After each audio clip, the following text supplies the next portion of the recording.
Hello dear students, আজকের এই video খুবই গুরুত্বপূর্ণ হতে চলেছে। স্টাফ নার্সের কিছু রিক্রুটমেন্ট প্রকাশিত হয়েছে এক্ষেত্রে অয়েল ইন্ডিয়া এবং তার পাশাপাশি টিএমসি অর্থাৎ টাটা মেমোরিয়াল যে হসপিটাল রয়েছে সেখানে কিন্তু প্রকাশিত হয়েছে।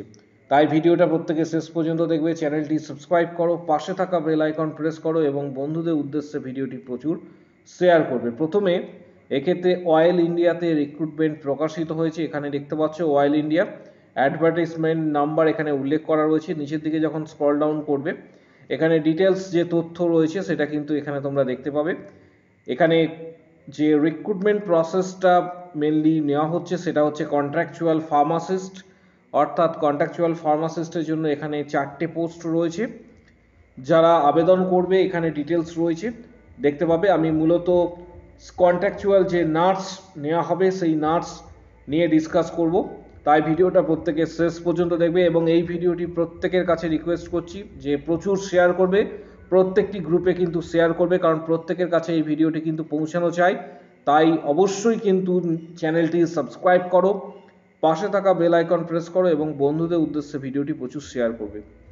এখানে কন্ট্রাকচুয়াল যে নার্সের কথা বলা হয়েছে এখানে 17টি পোস্ট এখানে রয়েছে, 17টি নাম্বার অফ ভ্যাকেন্সি যেটা বলা হয়।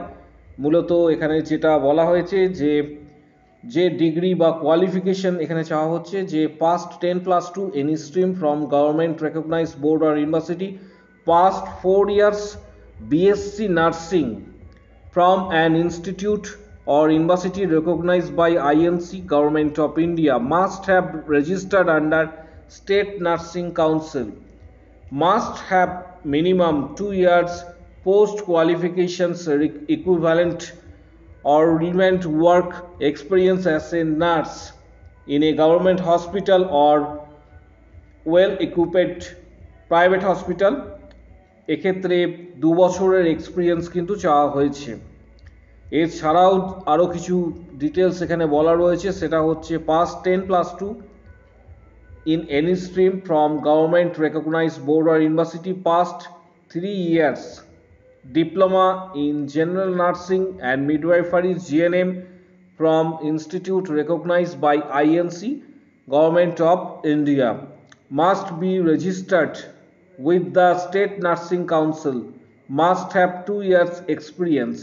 অর্থাৎ জিএনএম যারা রয়েছে তারাও আবেদন করতে পারছো, বিএসসি যারা রয়েছে তারাও আবেদন করতে পারছো, কিন্তু একটা ক্রাইটেরিয়া এখানে বেঁধে দেওয়া হয়েছে যে 2 বছরের এক্সপিরিয়েন্স কিন্তু এক্ষেত্রে লাগছে। মিনিমাম এজ যেটা বলা হয়েছে 18 বছর এখানে উল্লেখ করা রয়েছে মিনিমাম এজ, ম্যাক্সিমাম কিন্তু 40 ইয়ার্স জেনারেলদের ক্ষেত্রে, ওবিসিদের ক্ষেত্রে 43, এসসি এসটি 45।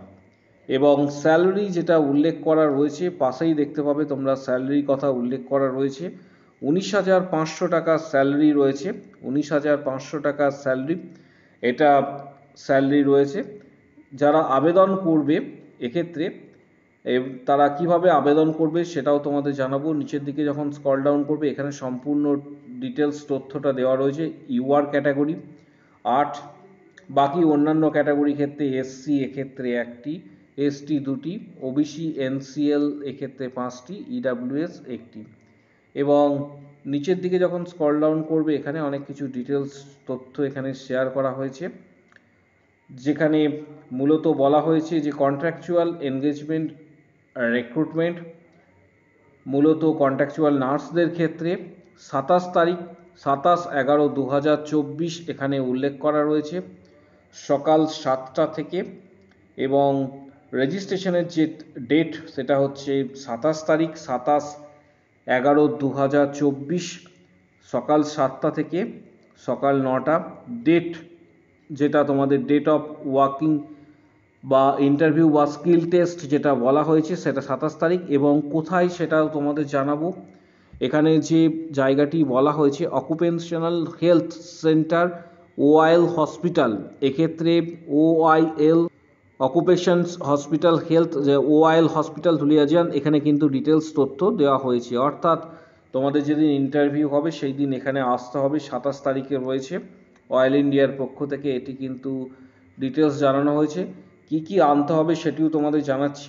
এক্ষেত্রে মূলত যেটা বলা হয়েছে যে পার্সোনাল বায়োডাটা একটা, এক্ষেত্রে আমি তোমাদের জানাবো যে ফরম্যাটটি রয়েছে, তার সাথে এক্ষেত্রে 3 centimetre into 3 centimetre colour photograph, original and self attested all documents. এক্ষেত্রে উল্লেখ করা রয়েছে কি কি ডকুমেন্টস নিয়ে আসতে হবে। এক্ষেত্রে অ্যাডমিট কার্ড, মার্কশিট, তার সাথে ক্লাস 10-এর এটি বলা হচ্ছে, উচ্চ মাধ্যমিকের অল ডকুমেন্টস, এছাড়া জিএনএম, বিএসসি নার্সিং সমস্ত ডকুমেন্টস যা যা রয়েছে তোমাদের নিয়ে আসতে হবে। পাশাপাশি এক্সপিরিয়েন্স সার্টিফিকেট যেগুলি চাওয়া হচ্ছে, কি কি নিয়ে আসতে হবে এখানে তার ডিটেলস রয়েছে। প্রথমে বলে রাখি এই পিডিএফটি তোমরা কোথায় পাবে, অনেকেই জানতে চাইবে যে এই পিডিএফটি কোথায় পাবে। এই পিডিএফটি তোমরা অবশ্যই আমাদের টেলিগ্রাম চ্যানেলে পেয়ে যাবে। টেলিগ্রাম চ্যানেলের লিঙ্ক এই ভিডিও ঠিক নিচের দিকে রয়েছে, নিচের দিকে টেলিগ্রাম চ্যানেলের লিঙ্ক রয়েছে, সেখানে তোমরা কিন্তু জয়েন করো এবং অবশ্যই তোমরা কিন্তু এখান থেকে পিডিএফটি পেয়ে যাবে। তার পাশাপাশি এখানে যারা এক্সপিরিয়েন্স সার্টিফিকেট ক্যান্ডিডেট রয়েছে তাদের এখানে ডিটেলস নিয়ে আসতে বলা হয়েছে। পাশাপাশি এনওসি নিয়ে আসতে হবে, যারা এক্ষেত্রে কনসার্ন অথরিটি বা এক্ষেত্রে এমপ্লয়ার রয়েছে তাদের ক্ষেত্রে এনওসি কিন্তু এক্ষেত্রে প্রয়োজন। পাশাপাশি টার্মস কন্ডিশনস কিছু উল্লেখ করা রয়েছে, এখানে ডিটেলসটা তোমরা দেখে নেবে। টার্মস কন্ডিশনস ডিটেলসটা কিছু রয়েছে, এগুলি একটু স্টাডি করে নেবে তোমরা ইন্টারভিউ দেওয়ার আগে। পাশাপাশি এখানে কিছু নির্দেশ দেওয়া হয়েছে, mobile phones, calculator and any other electronics devices যেগুলি স্ট্রিক্টলি ব্যান করা হয়েছে, এখানে ডিটেলস তথ্য এখানে উল্লেখ করা রয়েছে। এবং নিচের দিকে যখন স্ক্রল ডাউন করবে এখানে তোমাদের এটা ফিল আপ করে নিয়ে যেতে বলা হয়েছে। যারা ইন্টারেস্টেড রয়েছে তারা অবশ্যই এটি ফিল আপ করবে, ফিল আপ করে নিয়ে যাবে। এখানে details statement of Shri and Shrimati যার ক্ষেত্রে যেটা প্রযোজ্য রয়েছে, পাশাপাশি এখানে ডেট অফ বার্থ, তার পাশাপাশি male female, marital status, mother tongue, তারপর হচ্ছে ফাদার্স নেম, আইডেন্টিফিকেশনস যদি কোনো মার্ক থাকে, তারপর কি ক্যাটাগরি থেকে বিলং করছো, সাবকাস্ট কি, পাশাপাশি এখানে বলা হয়েছে যে তোমার যদি পার্মানেন্ট যে অ্যাড্রেস রয়েছে সেটি এখানে উল্লেখ করতে হবে, ইমেল আইডি। ঠিক নিচের দিকে যখন স্ক্রল ডাউন করছো আদার্স যদি কোনো কোয়ালিফিকেশনস থেকে থাকে সেই কোয়ালিফিকেশনস এবং ওয়ার্ক এক্সপিরিয়েন্স যেটা একটু আগে বললাম, কোথায় কাজ করেছো ডেজিগনেশন হিসাবে এখানে লিখতে হবে, এমপ্লয়ার্স নেম, তার পাশাপাশি অ্যাড্রেস, কবে থেকে কবে কাজ করেছো, টোটাল কত এখানে দিন কাজ করা হয়েছে, সম্পূর্ণ ডিটেলস তথ্যটা কিন্তু এখানে শেয়ার করবে। পাশাপাশি এটা সিগনেচার করবে, সিগনেচার এখানে সিগনেচার, ফুল নেম, ডেট দিয়ে সমস্ত কিছু নিয়ে যাবে। এবং এখানে যেটা বলা হয়েছে DOB proof, category proof, address proof, educational qualification proof, work experience certificate, any other সমস্ত ডিটেলসটা কিন্তু এই পিডিএফেই দেওয়া রয়েছে। অর্থাৎ যারা আবেদন করতে চাইছো এই অয়েল ইন্ডিয়াতে তারা অবশ্যই ভিডিওটি প্রচুর শেয়ার করো। এবং এখান থেকে আবারও বলছি, যারা আমাদের টেলিগ্রাম চ্যানেল জয়েন করোনি, পিডিএফটি যারা পেতে চাইছো টেলিগ্রাম চ্যানেল এক্ষুনি জয়েন করো এবং পিডিএফটি এখান থেকে ডাউনলোড করতে পারবে। টেলিগ্রাম চ্যানেলের লিঙ্ক এই ভিডিও ঠিক নিচের দিকে অবশ্যই ডেসক্রিপশন বক্সে রয়েছে এবং কমেন্ট বক্স সেকশনেও রয়েছে। পাশাপাশি টাটা মেমোরিয়াল হসপিটালের তরফ থেকেও কিন্তু একটি বিজ্ঞপ্তি দেওয়া হয়েছে, এটি আরেকটি নেক্সট ভিডিও আসতে চলেছে, সেখানেও কিন্তু রিক্রুটমেন্ট প্রসেস প্রকাশিত হয়েছে। যারা এক্ষেত্রে আবেদন করবে তারা আগামী দিনে আরও একটি ভিডিও আসবে তোমাদের প্রত্যেকের উদ্দেশ্যে, টাটা মেমোরিয়াল হসপিটাল সম্পর্কিত একটি ভিডিও এবং রিক্রুটমেন্ট প্রসেস, সেটির জন্য চ্যানেলটি এক্ষুনি সাবস্ক্রাইব করো, পাশে থাকা বেল আইকন প্রেস করো, বন্ধুদের উদ্দেশ্যে ভিডিওটি প্রচুর শেয়ার করবে। যদি কারো কোনো কোশ্চেন বা কোয়ারি থাকে কমেন্ট বক্স সেকশনে অবশ্যই জানাও। আর একটি বিষয়, টেলিগ্রামে অবশ্যই জয়েন করো এবং পিডিএফটি অবশ্যই ডাউনলোড করবে। ভিডিওটিতে অবশ্যই লাইক দেবে। আজকের ভিডিও এই পর্যন্ত।